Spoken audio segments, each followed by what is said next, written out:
अगर शिव को गुरु नहीं बनाए हैं तो शिव को गुरु बना लीजिए जरूर। शिव गुरु दयालु बहुत है, हम पर दया किए हैं तो आप पर भी दया करेंगे। थोड़ा घूम घूम के तो ये क्या कहना है?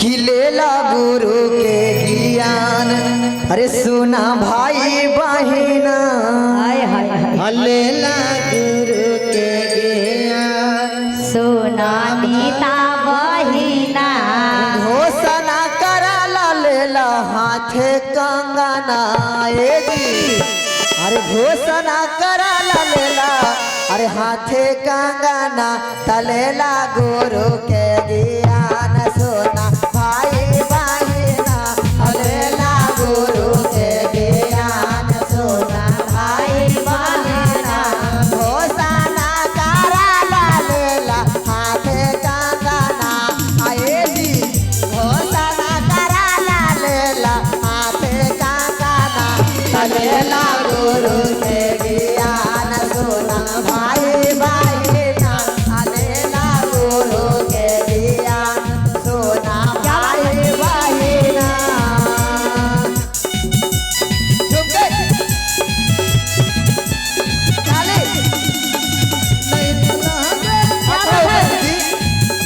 दीदी ताली बजाओ।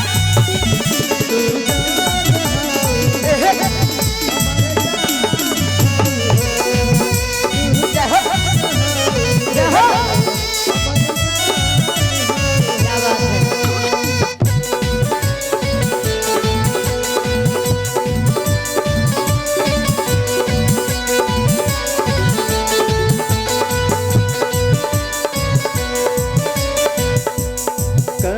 और गुरुवन क्या कहते हैं? क्या कहते हैं काजल?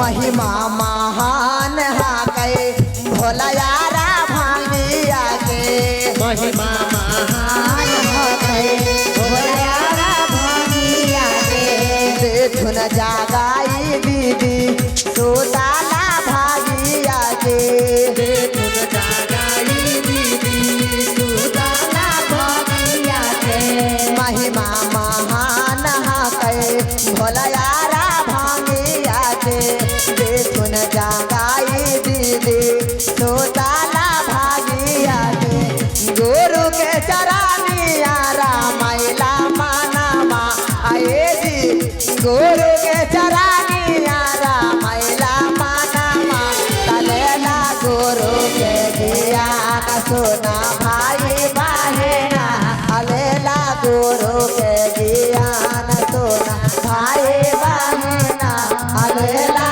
गुरु के ज्ञान।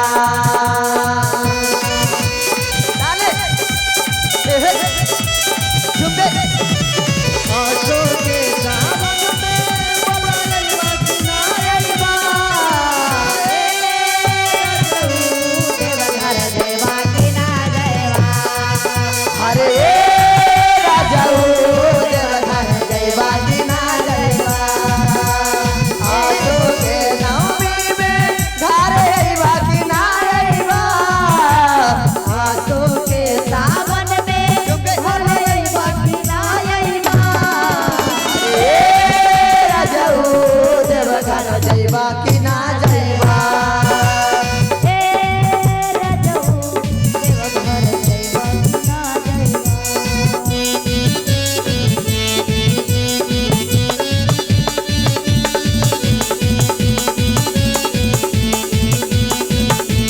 ताली भैया। क्या बात है? और गुरुवन क्या कहती है? क्या कहते हैं हमारे अनीता दीदी जी ने? कि शिव गुरु बहुत दयालु है, हम पर दया किए हैं तो आप पर भी करेंगे। झुमके और कैसे कहते हैं?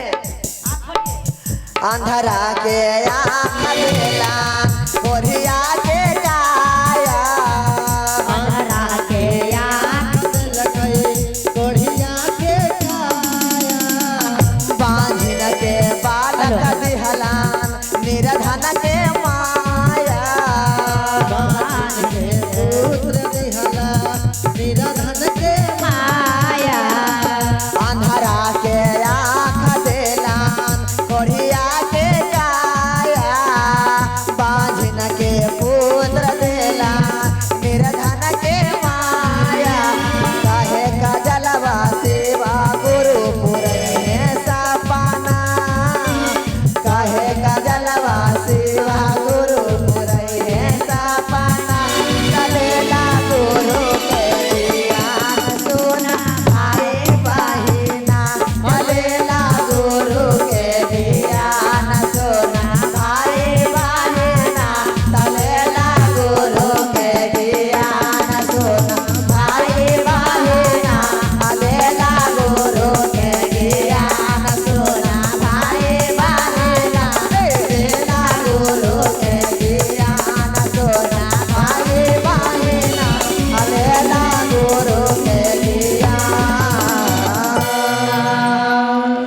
से बोले सच्चे दरबार की जय। हर हर महादेव की जय। हर हर महादेव की जय।